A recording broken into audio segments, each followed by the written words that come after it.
The courtroom was quiet enough to hear the rain tap against the glass. A man in a $1,000 suit slid an envelope across the bench. Slow, deliberate, like he was buying time itself. Judge Caprio didn't move.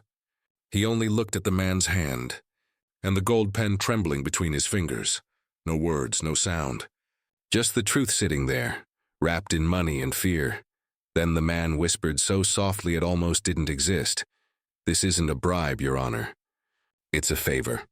For a dying child." The pen rolled off the table. The silence after it hit the floor was louder than guilt. Outside, the city moved like it always had. Glass towers reflecting skies they didn't deserve. Inside one of them, Adrian Voss had built his empire. Contracts, mergers, charity dinners, all polished, all clean. He had the kind of smile that could turn guilt into strategy. Now that same man sat beneath fluorescent light, wrists resting on oak, not gold. A lifetime of control reduced to the sound of rain on windows. He'd once said to a boardroom full of believers, "Every problem has a price. The trick is finding who's willing to pay it." The room had laughed. Today, no one did. Behind him, the public gallery whispered like static.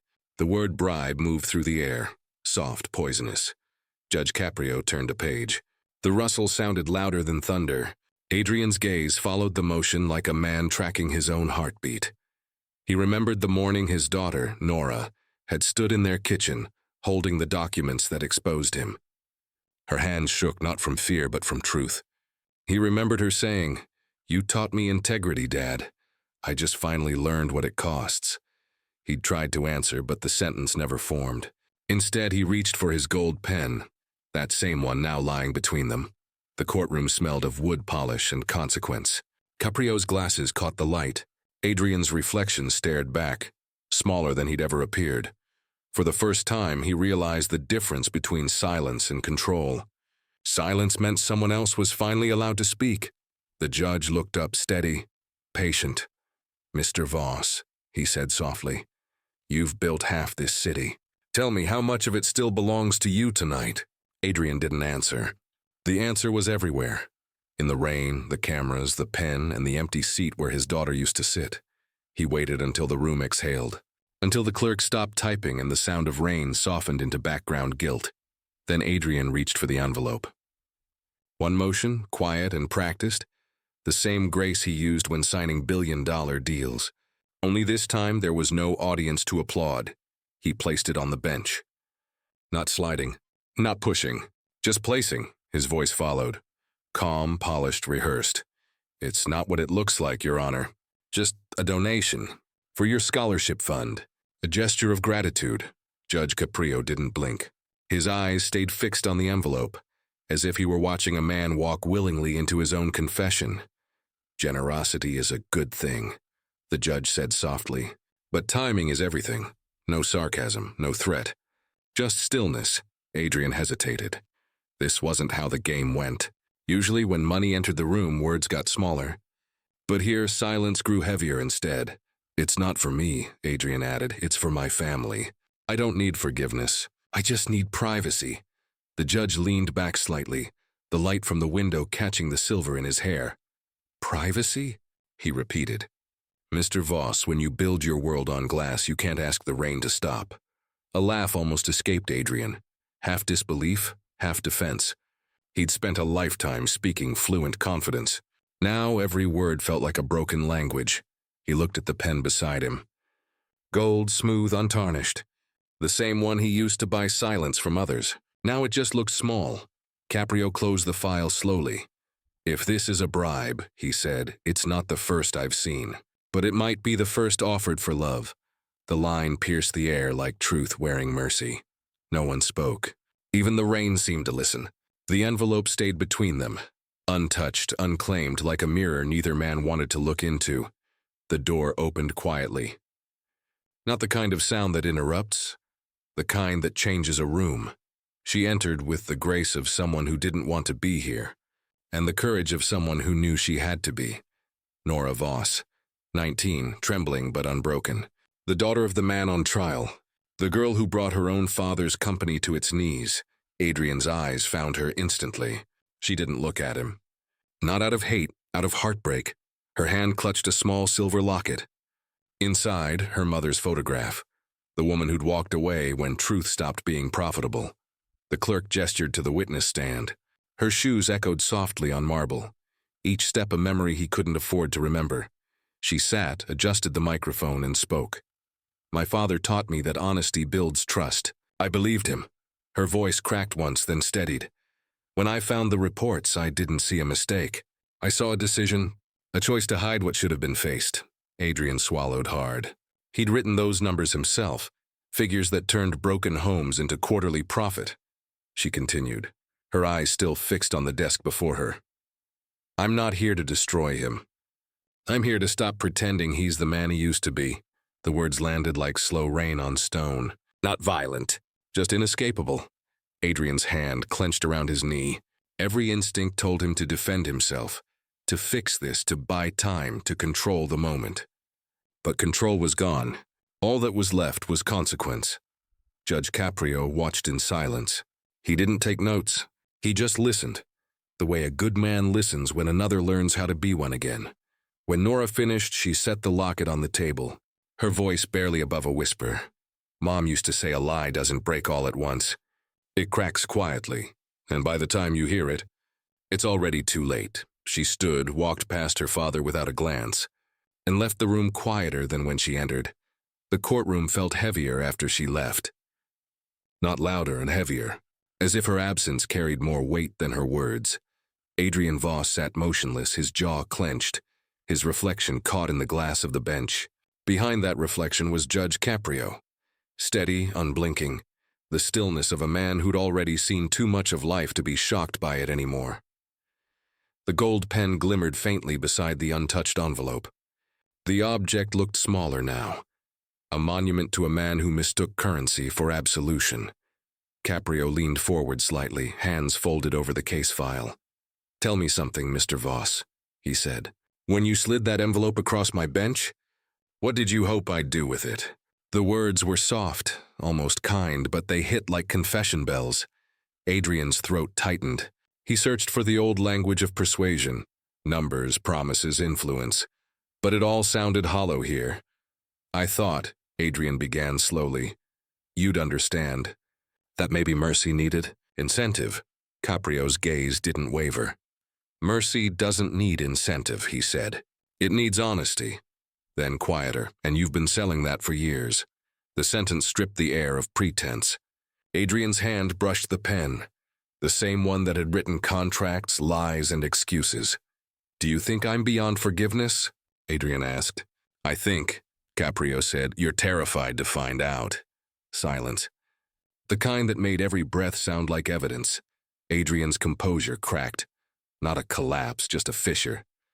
He looked toward the empty seat where his daughter had sat, then back at the man who refused to condemn him too easily. If I tell the truth, Adrian said finally, I'll lose everything. Then maybe, Caprio replied. You'll finally know what it's worth. The gavel didn't move. No verdict yet, just gravity. The sound of a man realizing that redemption doesn't come cheap. And somewhere between them, the rain began again, softer this time, as if the world itself was listening. For a moment, the courtroom sounded like an old clock, ticking through silence, marking seconds that refused to pass. Adrian leaned forward, elbows on the table, eyes dim with exhaustion more than guilt. When he spoke, his voice didn't belong to the man who built towers. It belonged to someone still trying to hold a promise. You think I wanted to walk in here with money? He said quietly. You think I'm that desperate to win? No one answered. Caprio didn't move. That stillness invited honesty the way thunder invites rain. Adrian exhaled, the sound catching in his throat. My son, he said. He's sick. The doctors, they've given him months. Every headline about me, every accusation, every camera, it's poison to him. He's already dying. I just didn't want him to see me fall. The words cracked open the room. They weren't dramatic. They were small, human, and unbearably sincere. I wasn't buying you, Your Honor. I was begging the world to look away. The clerk shifted. A reporter's pen stopped mid-stroke. Caprio's eyes softened, not out of pity, but because he understood something deeper than evidence. Mr. Voss, he said quietly, I can't erase truth for your child. But I can promise you this, the truth won't destroy him. Only your shame will." Adrian's head bowed. He nodded once, as if finally hearing something he'd been deaf to for years. "So what do I do now?" he asked. "You start," Caprio said, "by not paying for silence. And by teaching him that even a broken man can stand again." The gold pen rolled toward the edge of the table. Adrian caught it, not like a tool, but like a memory. The gavel didn't strike. The rain outside had stopped. Only the echo of breath remained, and the quiet truth that mercy was already in motion. The courtroom lights dimmed as clouds moved across the windows. The whole place seemed to breathe slower, like the truth itself was catching its breath. Adrian's hands trembled slightly. He wasn't shaking from fear anymore. He was shaking from relief, the kind that comes when running finally ends. He looked up. The gavel gleamed beneath the soft white light. And for the first time, he didn't see judgment. He saw a mirror. He leaned forward, voice barely audible, not for the microphones, not for the press. For one man. "Your Honor, you can take the money if you need to call it evidence. Burn it, return it, I don't care. Just don't let my boy see me like this. Let him remember his father standing." Caprio didn't answer. He didn't move. He let the words hang there, weightless and devastating. Then, after a silence long enough to measure regret in heartbeats, he spoke softly. "If you want your son to remember you standing, then stand now, no gavel, no command. Just truth, spoken gently enough to reach what punishment never could." Adrian rose slowly. The crowd watched, confused, because dignity and defeat looked almost the same in that moment. He looked toward the door his daughter had walked through earlier. His voice found one last ounce of steadiness. "Tell her," he whispered. "Tell her I didn't mean to win. I just didn't know how to lose." Caprio's gaze held him there, not restraining, not freeing, just witnessing. "You know," the judge said quietly, "my father used to say mercy isn't about letting people go. It's about walking beside them when they've stopped running." The room blurred at the edges, not from movement, but from humanity. Even the court stenographer's hands paused. There are moments no words can capture faithfully. Adrian sat back down, not as a man on trial, but as one finally ready to face himself. And for the first time since the story began, the silence didn't accuse him. It forgave him. The storm outside had passed, but its echo remained. Distant thunder fading like guilt that had finally confessed. Judge Caprio closed the case file. The papers inside no longer mattered. Truth had already written its own testimony. He took a breath before speaking. The kind of breath that comes before something merciful. "Mr. Voss," he began, "this court was asked to decide whether you deserve punishment. But you've already sentenced yourself to truth. That is the hardest one to serve." Adrian looked up, eyes wet but unbroken. For once, he didn't try to control the room. He simply listened. "You offered money to buy silence," Caprio continued. "And instead you found honesty that cost you more. That is not a crime. That is a beginning." The prosecutor shifted, uncomfortable. No one argued. There was nothing left to argue about. Caprio lifted the gavel. It hovered, not in authority, but in reverence. "I will not take your freedom. You will serve it by rebuilding what your greed destroyed." He placed the gold pen gently beside the gavel. The metal caught a line of light from the window. Once the symbol of control, now the instrument of truth. "Use it," Caprio said, "to sign restitution, not contracts. Use it to write apology, not power." Adrian nodded once. No protest. No negotiation.